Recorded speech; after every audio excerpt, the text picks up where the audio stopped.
All right.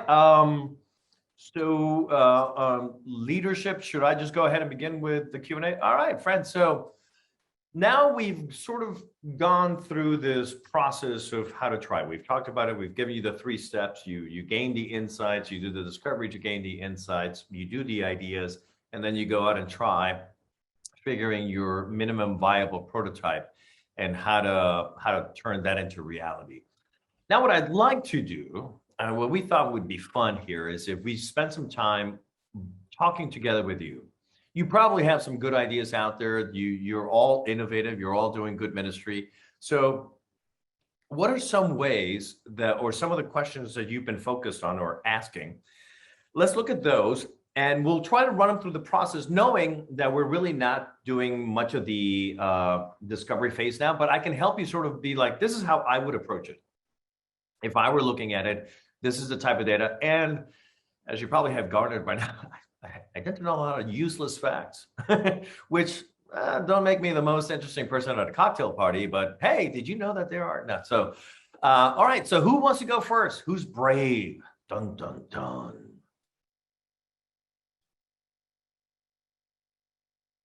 Lorenzo, would you like them to unmute or put it in the chat? Oh, yeah, sorry. Yeah, no, absolutely. Yeah, let's enter into conversation together. And John, maybe if you want to spotlight both me and whoever is speaking, and that way everyone can look at them. Carol, yay for raising your hand and being brave. No, I'm being bold. That's right. Anyway. Sorry, Bishop Hughes, my bad. Before we got into ideas, I just had a quick question about developing our question, and how important is it that we get that right the first time? Can we go back and change it and adapt it or Absolutely. whatever? And in fact, I would encourage you to expect that you will, because you're likely to begin with a question that's more about like an area, right? You're like, okay, we've heard about these young people, or we've heard about these others. How do we sort of begin? You probably don't know enough when you first begin putting the question together to sort of know what the question exactly. So yes, you will develop it. When you probably get to be closer to what your actual question is when you get to the how might we. By the time that you've switched the question over from, what if, we begin with what if all the time.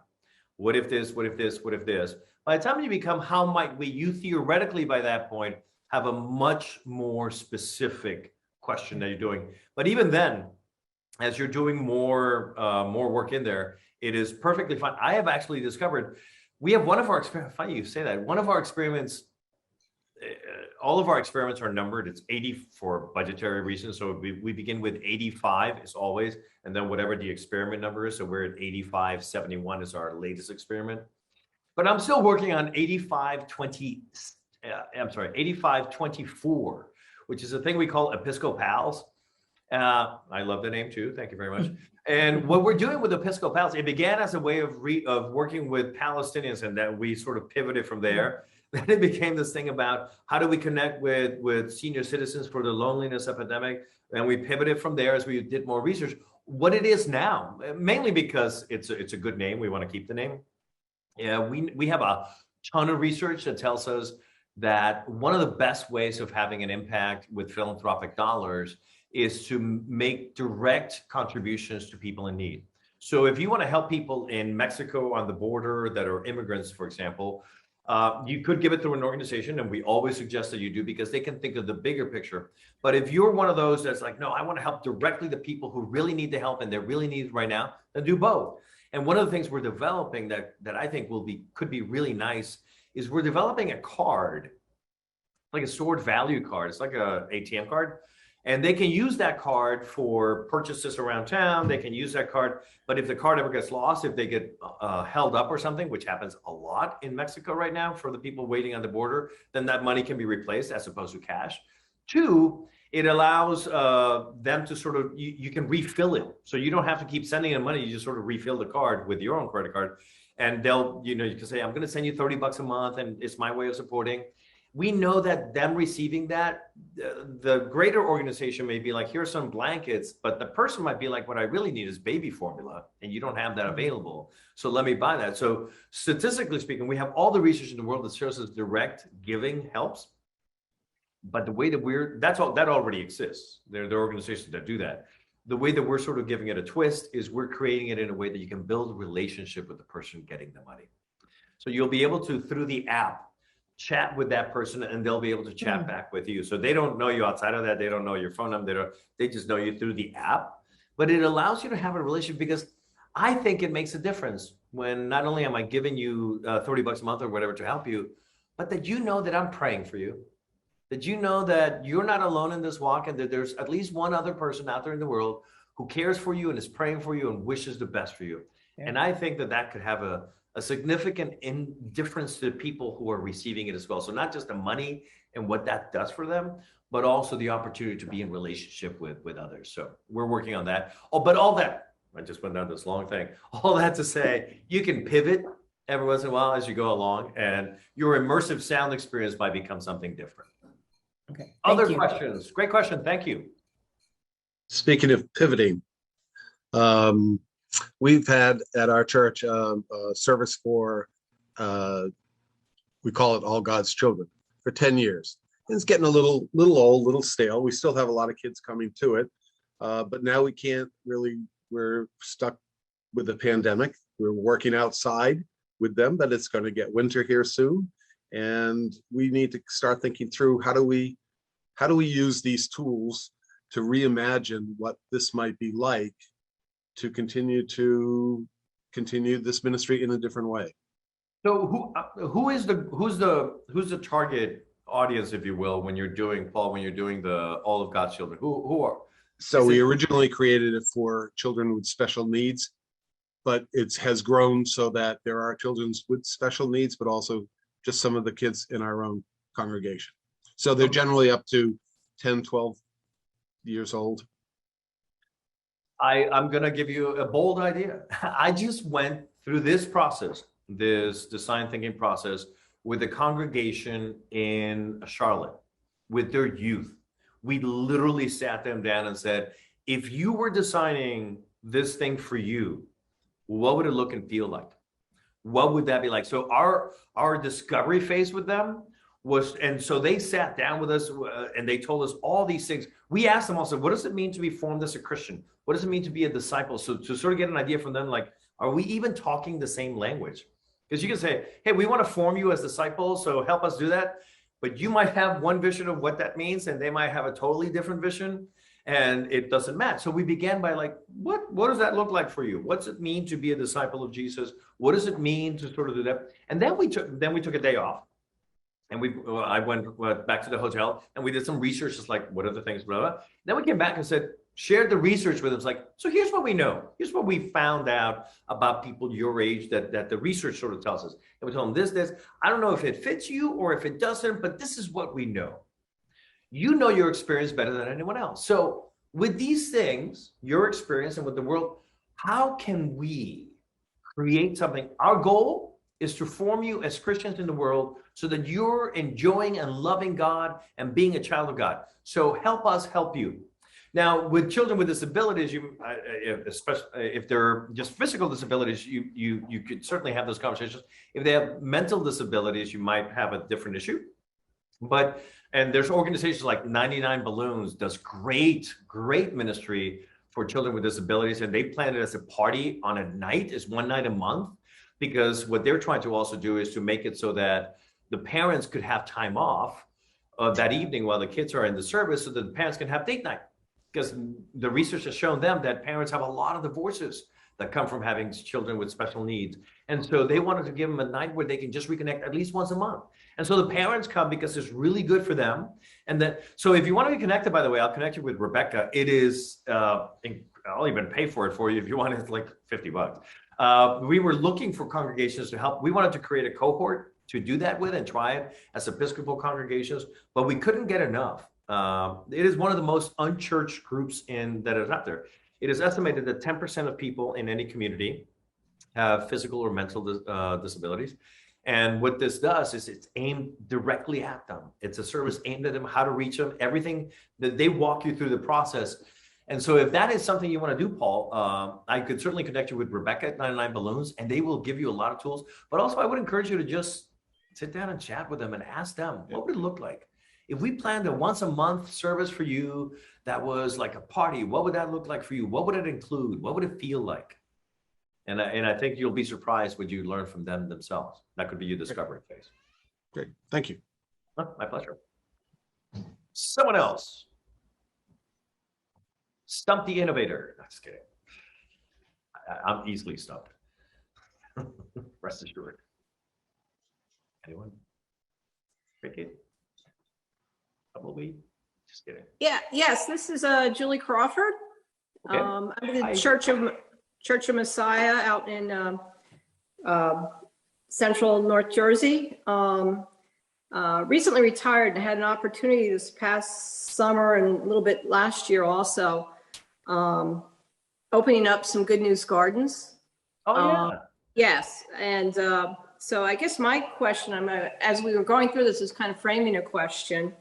You know, at this point, I think we ran a couple experiments this summer, and we're looking for ways probably to get more stakeholders involved and get the good news out. And you know, how can you responsibly increase the use of our properties for agrarian ministries such as Good News Gardens, and how to use those sacred spaces to reach others in our nearby communities? Would kind of be a framing question. Because of the diversity of our diocese with urban and rural I do know like places in Trenton that have urban gardens have successfully been able to implement and overcome the water costs, because water is so expensive, by, you know, partnering with local fire departments who come and fill in their water tanks for them and things like that. But at this point, I'm just looking at ways to maybe, you know, a tiny church doing this versus, you know, how do you make those regional partnerships and you know, expand and things like that. All right. The way that I would approach it would be, and thanks for your question, Julie. One of the ways that how I would approach it would be, you're already using the model of Good News Gardens, and you have some of those models. But I would even encourage you to take a step even further back to be like, what if, right? We have this garden. So what if we talked to the community and held like a charrette with the community to find out what a community garden would look like in this particular city? So what would the neighbors think? How would it look? Another area that you might want to explore, and this is where the discovery, the insight phase is, right?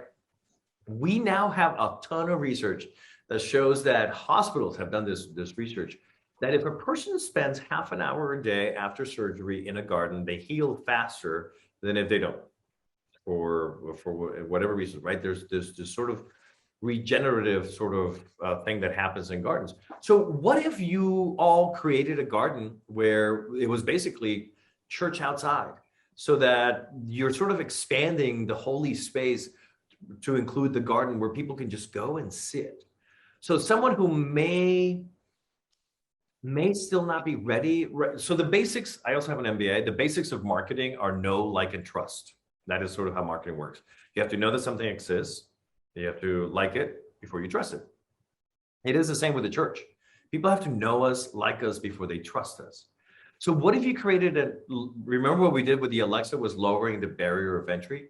What if you created a lower barrier of entry by turning some of these gardens into places where people could just come and be in the presence of the divine? And allow them the opportunity to just regenerate in their own sort of lives. And so that's, you know, look at some of that research. Look at the research that hospitals have done. It's freely available online. You can see it and see if there's a there for you with that. So before looking at what sort of partners, I mean, you might already be at we want to do this, right? We want to do a partnership and we want to do a Good News Garden, and that's a different approach, because that's more of a how do we make it happen? That's more of an operational question than it is a dreaming sort of question, which is more what we're talking about here. And I'll get to the operational one in just a second. But on the dreaming side, if you could just sort of dream a little bit, it's like, okay, ask your neighbors. So that's the charrette, right? Ask your neighbors, what might that be? What are hospitals doing? What are others doing? Look at particular, and this gets to the operational side. I would encourage you to, we have a large presence in Haiti. And a lot of the congregations there, they even have an agricultural school in Haiti owned by the Diocese in northern Haiti. I was there. I served there for a summer. And what if you looked at them? They don't have a lot of resources, but they still make things sort of happen. So what if you looked at some of the ideas that are being done elsewhere? At Lambeth Palace in the UK, they are building an eco church. What does it look like to be an eco church in the Diocese of Newark in 2021? Maybe you connect with I can connect you actually with the woman who's running the eco church at Lambeth. Just drop me an email and I'll connect you to them. And maybe you ask them, what does that look for you? And does that use your garden? How can we use our garden? And about how to sort of build it out or how to do it, then figure out this is what becomes challenging. And I could sort of hear it in your question is it becomes a daunting question. It's like, oh my God, this is a really big sort of question. How do you eat an elephant? One bite at a time, right? So just figure out what's the very next step. What's the very next step I need to take in this? You mentioned the fire department, or you mentioned collaboration with us. The very next step may be to have a conversation with them and be like, okay, this is what we got. This is what we're thinking. We're not quite sure. Is there a there that you can help? Go to the economic development office of your city or the Chamber of Commerce. Be like, we're thinking about this. What do you guys think? What's the very next step you can do to move it forward? That's called action mapping, what's the very next step so that you know step by step what to do. So you don't have to worry about the ending right now, what it'll look like, what it'll be. Let the Holy Spirit in on that. Just worry about what's the very next step. Remember, when you're traveling across country, by car, your lights will only get you about 200 feet in front of you. So we trust that the rest of the road is still there. So you just just figure out the very next step, and hopefully that'll be something. I see that somebody's commenting, Kayleen. If you can just drop me an email. I am technically on vacation.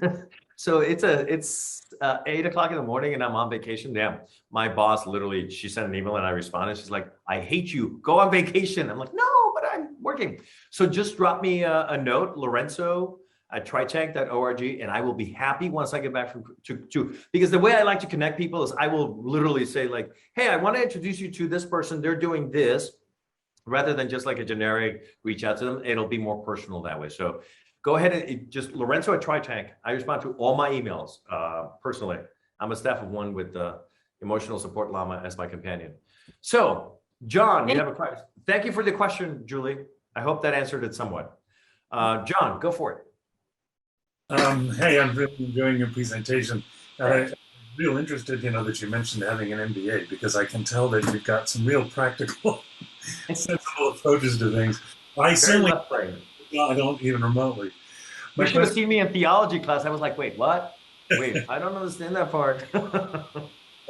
My question is this, and it actually, I think, relates to a recent conversation we had in our diocese. We had this horrible storm that came through here, Ida, and one of the things we talked about in a warden's meeting recently was how our diocese and these sort of districts type things that we have here can communicate and not all be reinventing the wheel, but to communicate with each other and realize what ideas we have and resources and kind of pull them and come from there. And I'm wondering if there's room in this model, in this how to try model, to at least begin the generating insights process like with a group of churches, and then it maybe funnels down as you identify ideas and then maybe accomplish them within your own congregation, but to start with a bigger pool and, kind of go generating, developing, trying. Yeah. Of course, it's nice to do huge, but getting a cluster of churches to all try at once could be kind of gargantuan. Anyway, I just wonder. That's a great question, John, and this is one that I think I have an answer for, which is great. So I would suggest two things. One is you can actually build out a group on Facebook. I know Facebook's not the world's best thing, but people are still in it, and we can use it as a group, though, of just those of you who are innovating in the church, and have conversations. It's a private group. Don't open it up to everyone. Just if you know who the people are, and anonymity is one of the problems that has Facebook. So if you know who you are, that's one way. It's always just you can put out there like, hey, is anyone doing blah, blah, blah, blah, blah, and see if others respond to it. That's one. And the way you get the people to populate the group, and this is a super exciting idea that we're going to try out here in the Diocese of San Diego, have an innovation day. Have like an innovation day as a diocesan event where you all gather like in a morning like this, and you basically run through, everyone bring insights, and let's run them through the ideas. Let other innovators within this diocese help you be in conversation. And that can help you in a couple of ways, because you'll come up with ideas. Somebody will be like, oh, we did something, or I've heard about something. Every time you bring others into the conversation, it'll become better. So I would encourage you, plan an innovation day. If nothing else, at the end of that day, you'll have a ton of great ideas that somebody might try, but you'll also have a lot of energy. And every once in a while, we just need to recharge that energy. It's like a little retreat where you can recharge the energy to go out and do the work. So have an innovation day. And I think that you could actually start to, the more you build out this group of innovators as a cohort, as a learning community, and that's ultimately what you're doing, is you're building a learning community. I think you'll actually get great insights from that. John, does that answer your question? Does that sort of give you some? I hope. All right. Hearing no objections, Your Honor. Yes, I was just waiting. All right, great. Who was next? Kayleen, I think yours is next. Hi there.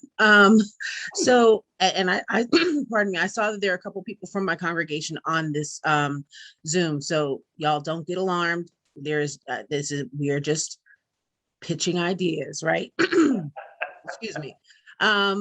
You see, already getting the buy-in, important. A few of us have been discussing providing an educational opportunity that meets the needs of kids who come from financial comfort, as well as those who come from limited financial means, including families who have immigration concerns. We have a pretty wide cross-section of people in the town where my church is, Englewood, New Jersey. So our what if is, what if we provided something meaningful for all those kids, and how do we pilot? I love the idea of instead of bet in a house, maybe bet in a closet. Like how do we start something new? So how do we do a small pilot of something like that? Would it be on a school break? Would it how do we test the market, so to speak, to see if that would work for folks? Absolutely. And just a little clarity for me, when you're talking about reaching the folks, are you talking about like a religious thing, or are you talking about like doing tutoring? Are you talking about what's the goal? What a few of us have discussed is education, like general education and the whole coding and languages and all that kind of stuff, but from a Christian mindset. And we have not nailed down whether it will be a Christian school, you know what I mean? Or a Christian program where we are talking about Jesus, or just being the hands and feet of Jesus, and therefore letting people know who Christians are, and maybe that piques their curiosity, so that if there are families who are Jewish or of no faith, that they don't feel like this isn't for them. Right. Okay. This is how, again, I don't have the insights, but so what I would do in order to gain some insights to help you would be like to try to figure out what is the white space. In business, the white space means that when you put a whole bunch of things, like if you imagine that all those behind me were businesses, in this case, it happens to be brown space, yay. But what would be sort of the space in between that's not being served right now? So my guess is if you look at the youth in your neighborhood, and you're going to have to separate them by age, you're going to have to figure out exactly where you're looking. And if you want to do something that's a bit more limiting, more time-wise, One of the things you could do is, and this is just thinking, and again, you'd want to do the research to make sure that this backs it up.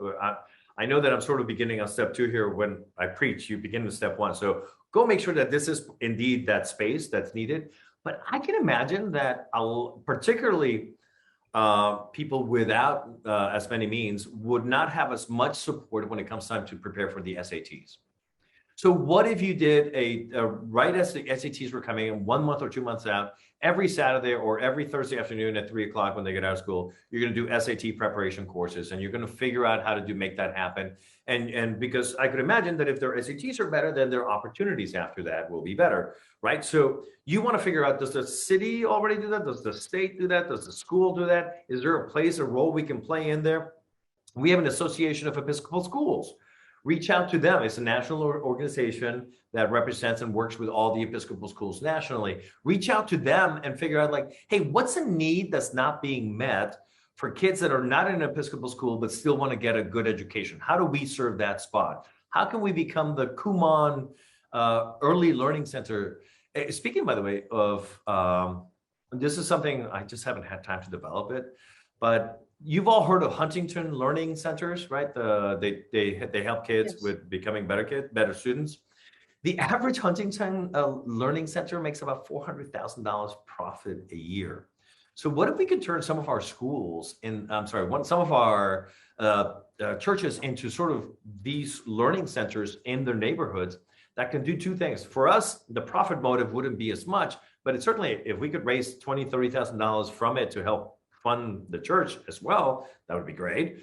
But how do we sort of compete with the Huntingtons in places where they don't have access to those? So maybe that is where you team up with someone like Episcopal Schools and figure out what's a curriculum that would help them. What would it take from us? And it looks like in the for-profit sector, that's very profitable. So can we fit into some of that? And how do you test it on a small scale is leading up to exam season or to something like that to help them out. Would be sort of, but you realize I haven't done the discovery phase. So you want to go back, have that conversation with Dan Heischman at Episcopal Schools. He's the executive director, or the new one that's coming in. You want to be able to have those conversations, then come up with ideas that really match your context, and then be able to do it, go out and figure out what's the minimum viable prototype to try, so that we're just figuring out for this little season will help. Does that make sense? Kayleen, does that sort of help you out a little? Yes, thank you. My pleasure. Thank you. Kate. Hi, good morning. Thank you. Hi. I actually have a 2-part question. Ooh, I like those. My congregation was involved in hosting the homeless for 30 years. And now the local program has changed its model, so we no longer need to do that. So a couple of things. Number one is the congregation, I feel, is feeling a bit untethered. And at the same time, reluctant to move away from that ministry, even though it no longer exists. And the other question I have is, we have this infrastructure of volunteers and energy and passion. Do we really have to start from scratch, or how do we best use those resources moving forward, I guess is my question. Okay. Thank you for your question. I have a resource right behind me. If anyone's familiar with the work of Simon Sinek and Find Your Why, Start With Why, we did a workshop. If you send me an email, Kate, I will send you a copy of the video where we did this so that your congregation can find your why. I'm a big fan of finding your why, because it's very easy to say we do this work for Jesus, but it's also very not specific. The way we do it for Jesus is so we serve the homeless because that's what Jesus calls us to do. It's a much more specific why than we do it for Jesus. So I would encourage you to do that if they're feeling a little bit untethered right now. But also, what I would encourage you to do is with your congregation, you can do, if you have the infrastructure, to your point, right? You have the people ready and willing to do stuff. So think of it not so much as losing one, but perhaps an invitation from the Holy Spirit to find another place where you can put all that effort that can be very powerful. And this is also an opportunity to find out, what are the needs? Sit down with the mayor or council person for the city and be like, what are some of the needs? We have these volunteers. We were doing this we did it for 30 years. What are some of the needs in the community this is part of the discovery phase. Go out and figure out where are the needs in this community where we might be uniquely positioned to serve. And then bring that back and say like, all right, so we've done some research. Here's what we discovered where the needs are. What feels right for us? Where's our why in this that feels germane and like, this is what we want to do. So that's, I think, a way that you could do it rather than try to be like, all right, we have this thing. How do we repurpose it from, so the question that way is like inside out. It's like, well, we want to still feed the homeless or host the homeless, or it's like, yeah, but that's not, do it the other way. Go find out the needs, bring them back and see what excites us about these needs in the community. There will always be needs, and I guarantee you that there are needs in your community. So go out, discover some of those, bring them back, and then be like, which one feels right for us? And then what you're actually doing is you're sort of pivoting a little, right? You're taking a program that's already existing and you're moving it a little bit towards another area and see how that works. It doesn't mean you're going to get it right the first time. Keep that in mind. You may be like, okay, that wasn't for us. Taking care of cats, whose idea was that? Nope, no cats in the church. So, go back and figure out what the true need is that you can serve and give it some time to try that and figure it out. And hopefully that'll give you, but I would encourage you to take this as an opportunity to, and Kate, like I said, if you send me an email, I will send you the link to the Find Your Why video. It's an hour and a half. It was a workshop we did with the Simon Sinek people, and we recorded it. We did it for congregations as part of another experiment where it worked really well. So I would encourage you to do that. I think it will work for you. Thank you. I hope that helps. Thanks, Kate. Carol. Hello again. Diocesan Council. Thank you. And I am enjoying this morning. Thank you. Diocesan Council is looking at how we might reimagine, reinvent ourselves to embrace the idea of being bold. Ooh. And part of that process has begun with us abandoning what had been our current structure and getting back to basics and just evaluating what our canonical responsibilities are and understanding what we're supposed to be doing and what we've been doing.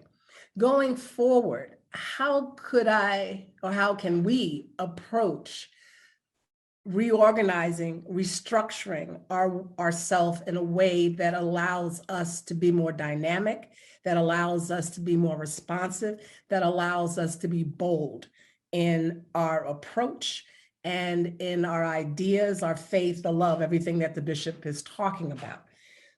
And we planned, we're going through this process now of going through the basics. We plan to have a retreat in the spring where we would look at reorganizing. And this, to me, seems to be an opportunity to be able to ask the question, what do we want to look like, particularly post-pandemic, and being bold, and how do we incorporate that in a new structure? That's a great question. Here's how I would approach it, because you're approaching the question, you're doing absolutely right, by the way, figuring out what are the canonical responsibilities that we must do, and let's make sure we're meeting those. The rest of it, you're saying we can undo, change, do whatever. What I would encourage you with, and what wasn't sort of in your question already, this is a normal sort of way, right? Your question is already beginning at step number 2.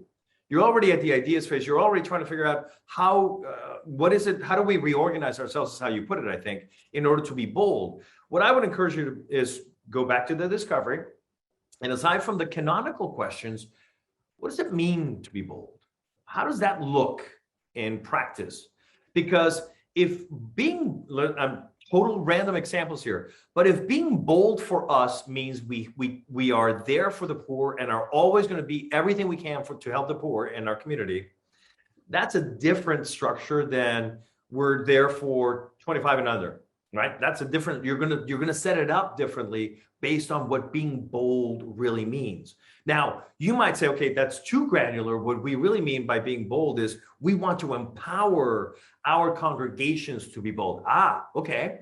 You want to empower, what does that look like?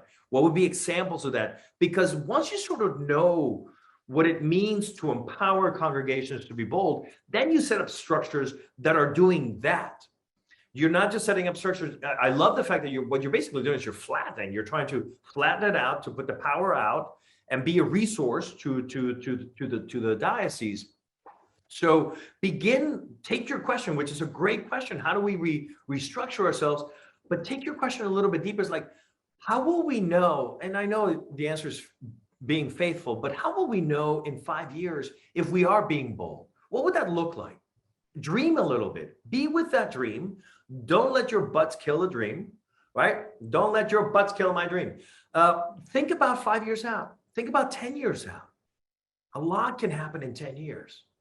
So in 10 years, are you being bold? Does that mean that whatever it is, then bring that to say, how do we build a structure that does that? How do we support the congregations to be able to do that?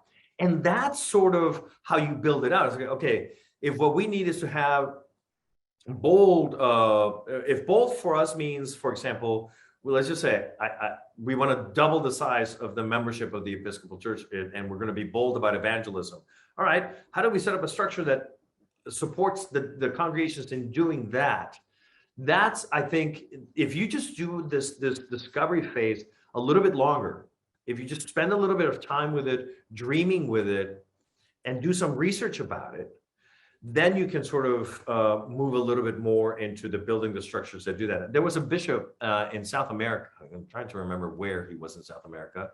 I read about this in a book this summer, and the mission of the church that he had put out was to be there for the poor. And at every meeting, this is how he built the structures, but it worked. At every meeting, he would always ask, and how does this impact the poor? How does this impact the poor? It could have been a meeting about the air conditioning, and the answer is like, not really much. But at every meeting, that was part of the standard, was to ask that question. How does this impact the poor? So as you're going out to being bold, dream into what does that look like? What will it feel and look like in 5-10 years to be bold? Give me a specific example of what that might look like. You might say, like, we have congregations where the youth are leaders and they're doing, all right, how do we build a structure that does that now? Right? Because it was leading bold faith, love, bold actions. What are some of those actions? If you can answer more specifically for you, they don't have to be right on. I mean, you don't have to be like, we're going to have X number of people, and if we don't do exactly this, we'll fail. But if the more you can be concrete about that dream, then you can build a structure that sort of goes more toward that. Harold, does that help you out a little? Yeah, appreciate that. Yes. All right, thanks. Thank you. No problem. And again, even if once you guys are doing that, if you want a conversation partner, I'm around. I will take you up on that. Yay, Sure. please do. Noreen, how may I help? One of the problems I think that we all look at is the graying of the church, if you will. And we know we need to attract and get involved the younger people. And of course, young is in the eye of the beholder. Everybody's young to me. I envision, I know many young people who are very caring, who are very involved, but not through the church. How do we attract them to us to help our mission as well as theirs?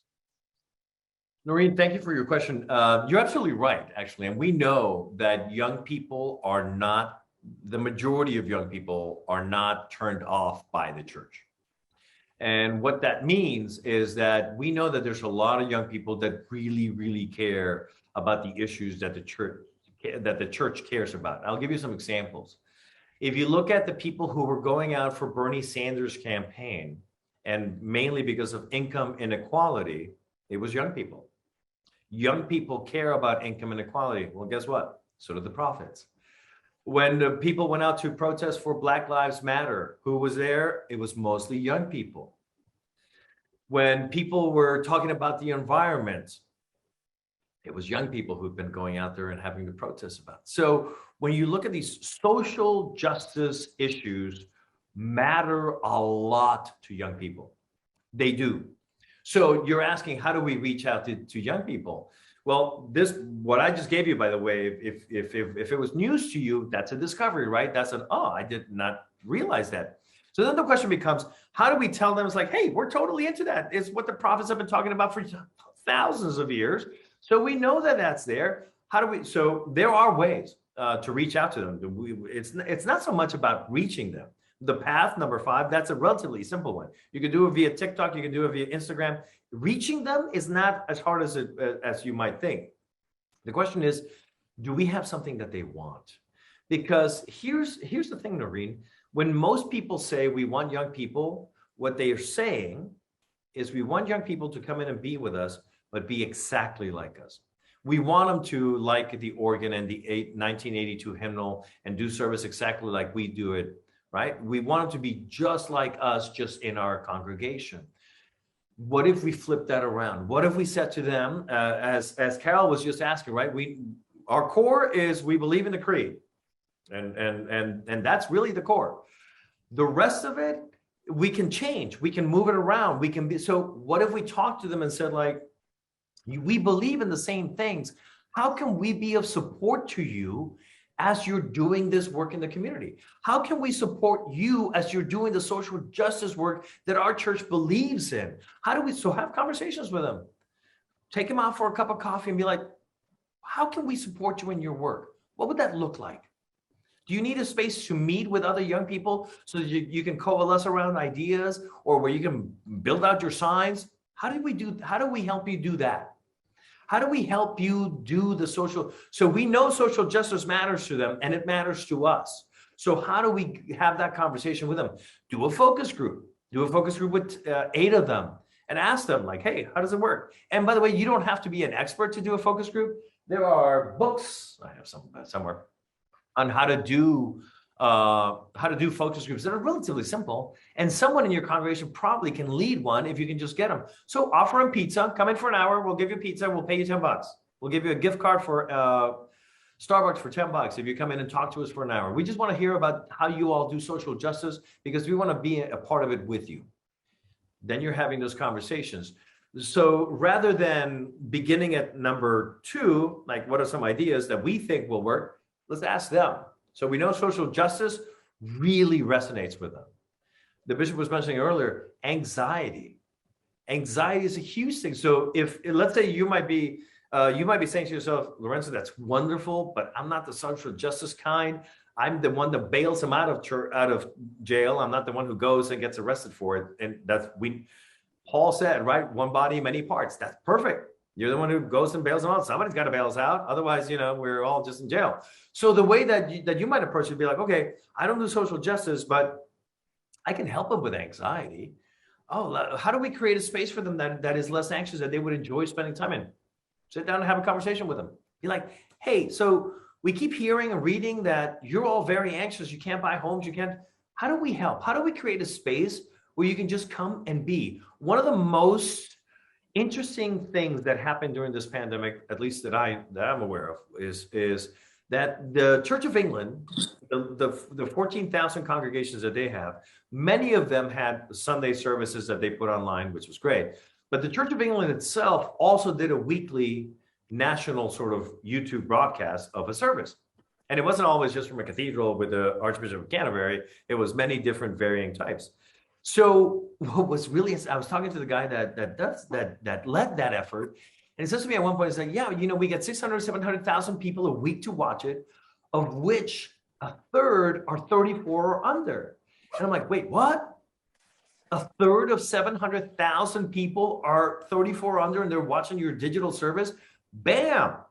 That says something. It says that people are interested in the spirituality we have. They like our services. So one of the most popular, before the pandemic, one of the most popular services in New York City was the Church of the Heavenly Rest on Sunday evenings. It was 30 minutes. It was and it included a Eucharist, a small sermon, a Eucharist, one reading, 5 minutes of silence. And they got in and out, and young people were flocking to it in New York City on Sunday nights. So there are ways that we can do it. So if you're not into social justice, let's do it so the key is for us to find out what matters to them.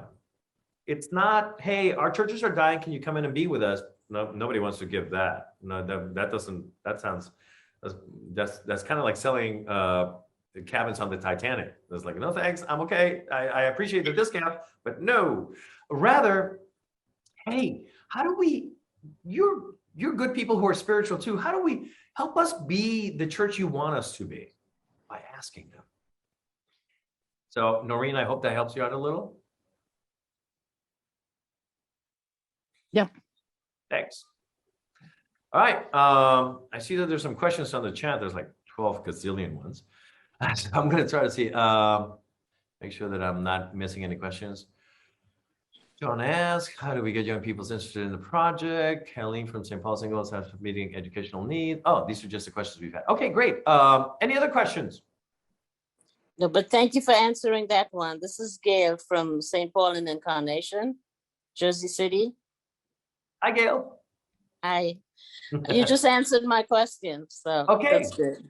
Brilliant, brilliant. And as you're thinking of ideas, remember, the more you talk to them, the more you're going to, this is where we really see the Holy Spirit. When you have conversations with them and you tell them, listen, our goal is to help you have a relationship with God. That's our goal in all of this. We have no nefarious interests other than that. So how do we become that for you? Have conversations with them. Other questions, thoughts, suggestions? Look at that.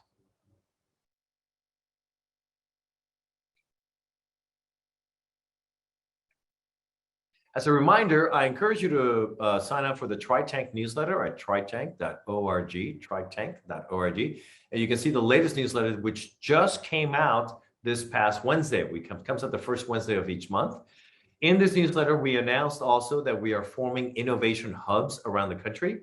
Those are places that have that are that are particularly interested in the work of innovation. And because we too are trying to sort of flatten so that not everyone thinks if TryTank's around, we can do stuff. No, no, no. We want to empower them to empower their nearby congregations. So if there are any congregations in your diocese that you think might be a good match for being an innovation hub, we'd love to have that conversation with you.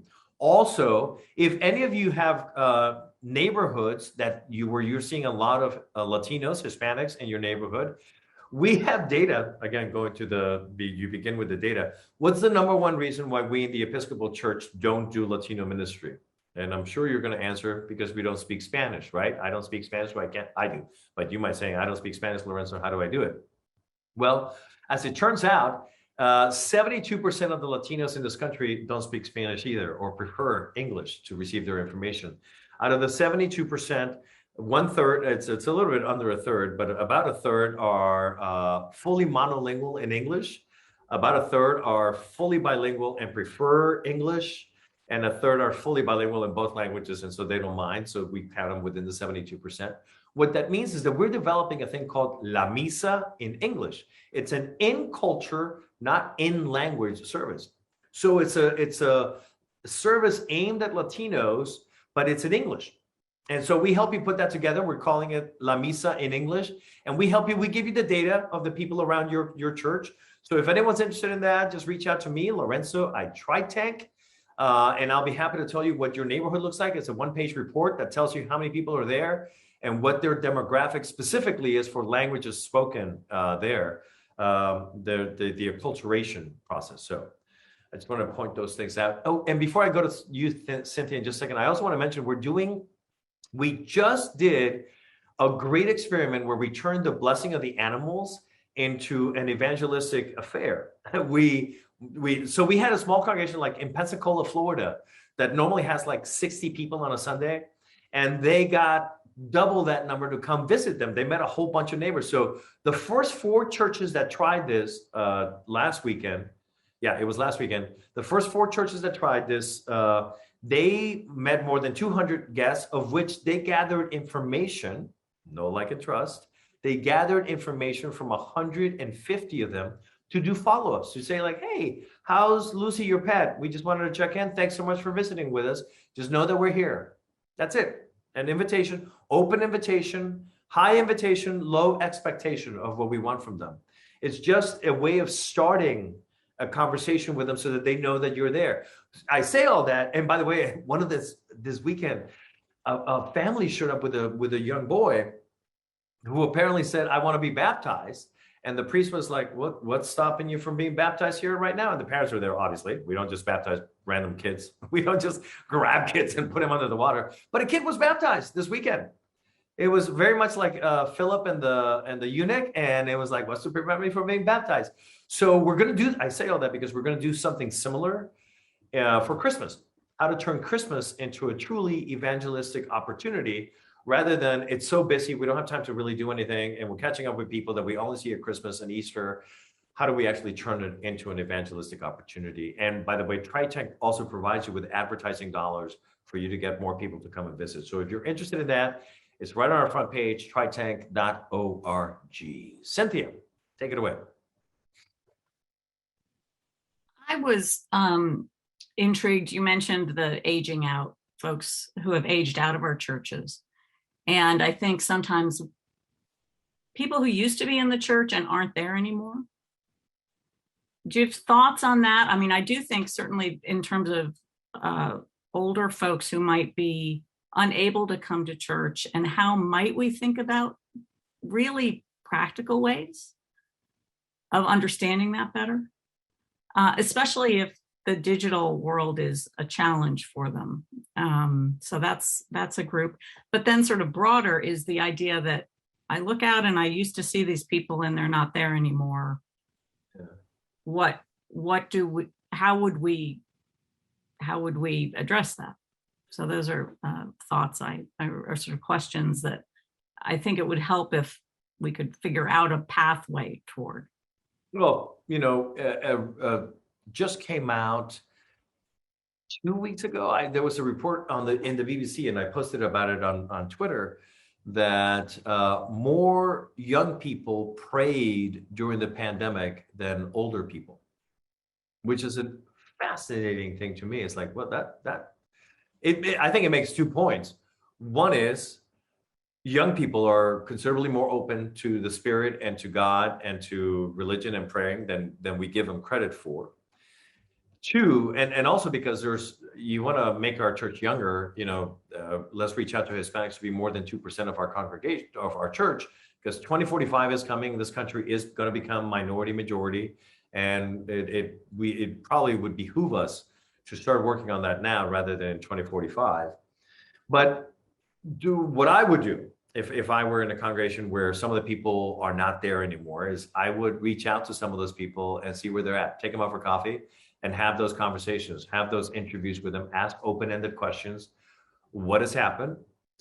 Did something happen? Was there an issue?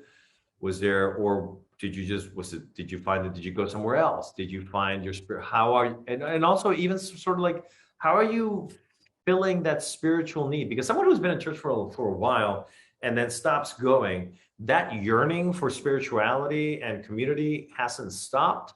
They're just filling it in a different way.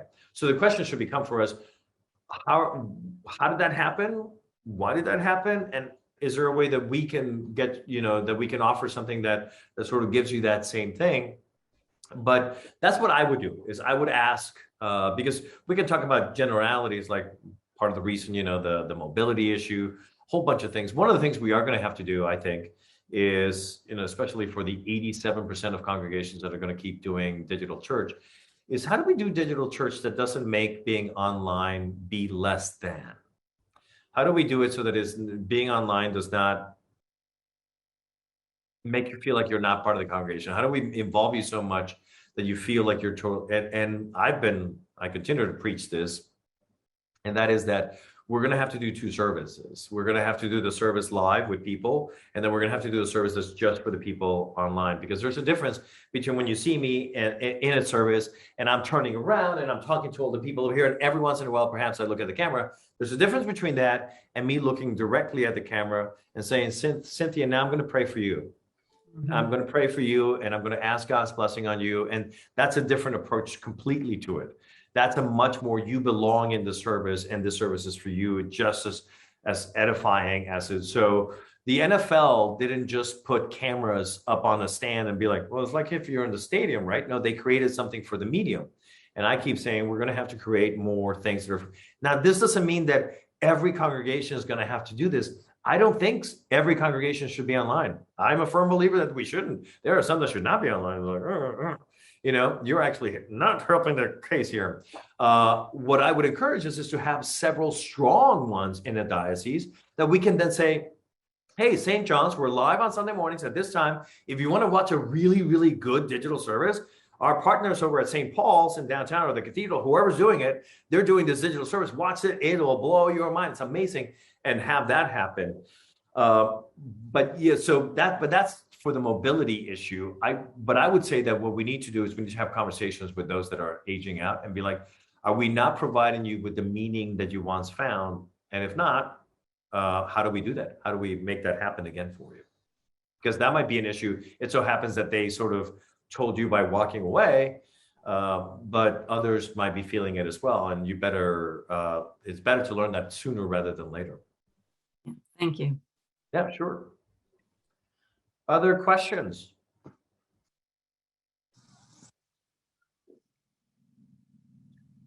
As we're coming,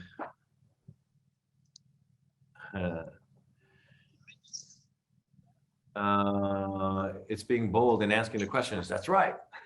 Look at that, kids exposed to more meditative practices. That's kind of interesting. Thanks, Julie. Well, we're coming up towards the end here. We have just a few minutes left, and I'm not of the type. Oh, Mary, raise your hand. All right, Mary, you're up. Hi.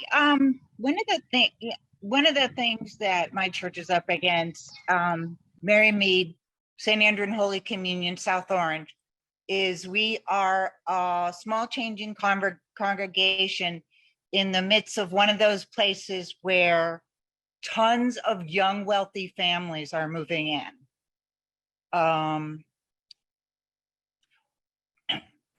But one of the metrics that people in the church and people have always been in the church use for church success is attendance at Sunday service. Mm-hmm.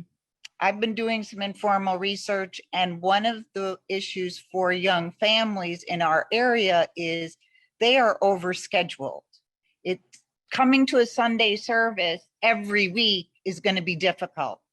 They have soccer, they have academic tutoring, they have dance, they have music, they have sports. You know, and some of these people are just exhausted. Mm-hmm. But in the church, how do we count them as included without expecting them to be there every Sunday morning? Yeah, that's Mary, thanks so much for your question. It's a real question. And here's how I would approach it, because I have done some research into this.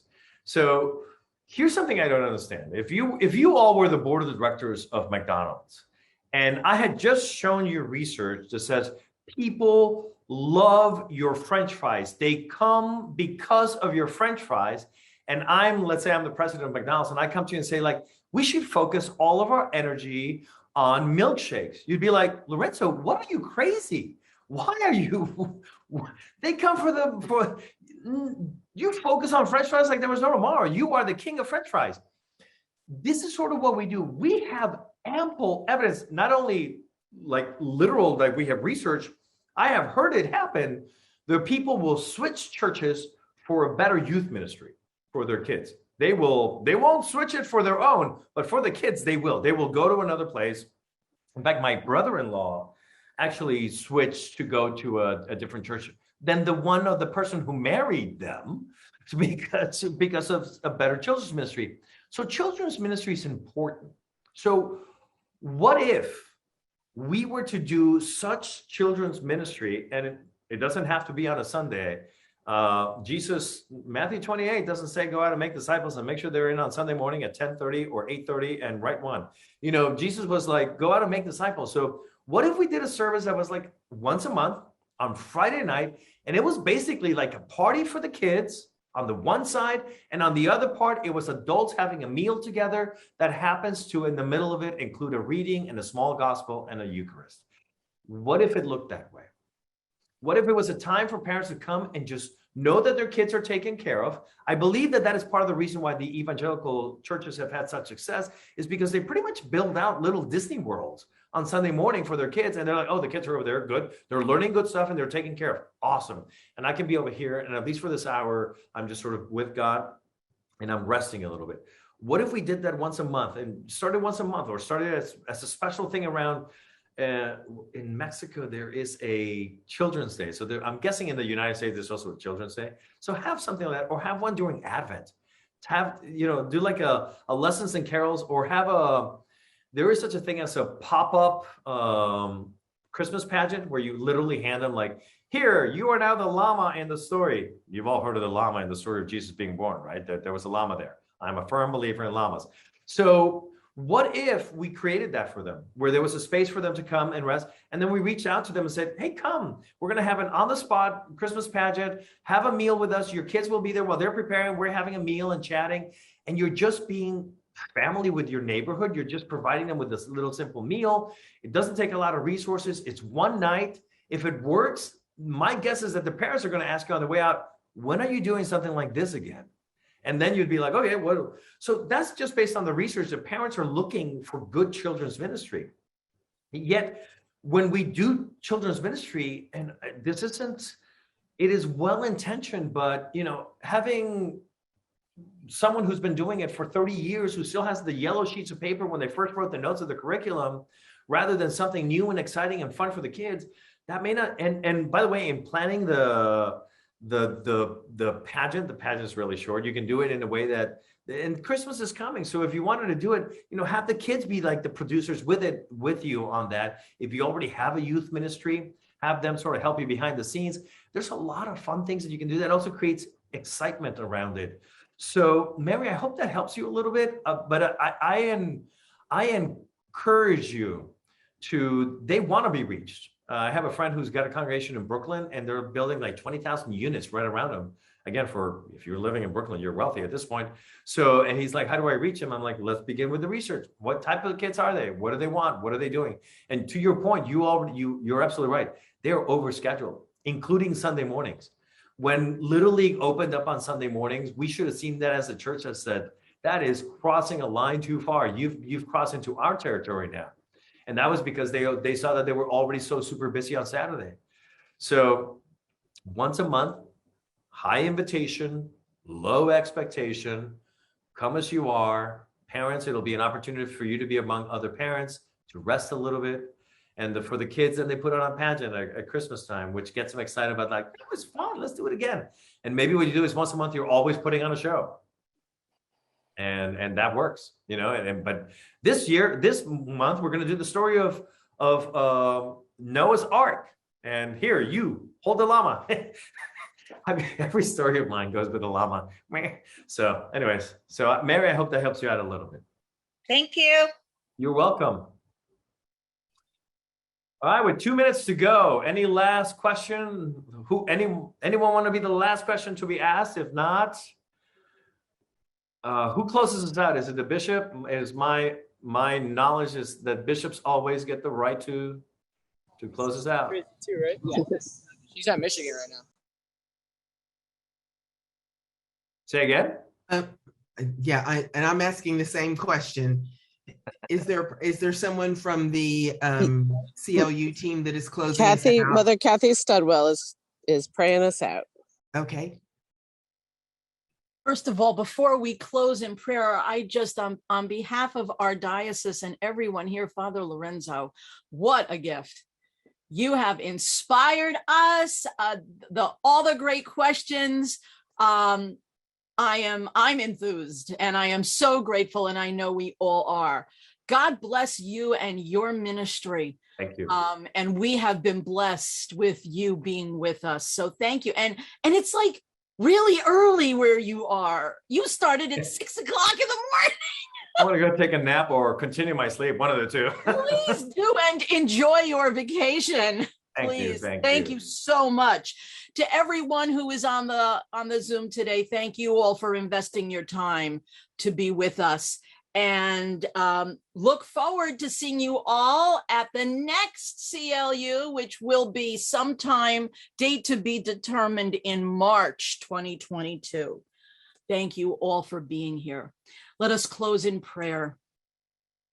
Dear Lord, gracious God, we are so grateful for this time that we have had together this morning. Thank you so much for providing this platform that we can be together as church and learning and soaking this all in and being inspired. And we thank you, Lord, for Father Lorenzo and his work and sharing with us how we can be the body of Christ in new and innovative ways. And finally, Lord, we thank you for each and every member who is here and who invested their time. May they go from this place renewed and refreshed. Bless us all as we continue into our day and into the weeks and months ahead. May we always continue, Lord, to be your hands and feet in the world and do it with the joy of Jesus. We thanks be to God. Amen.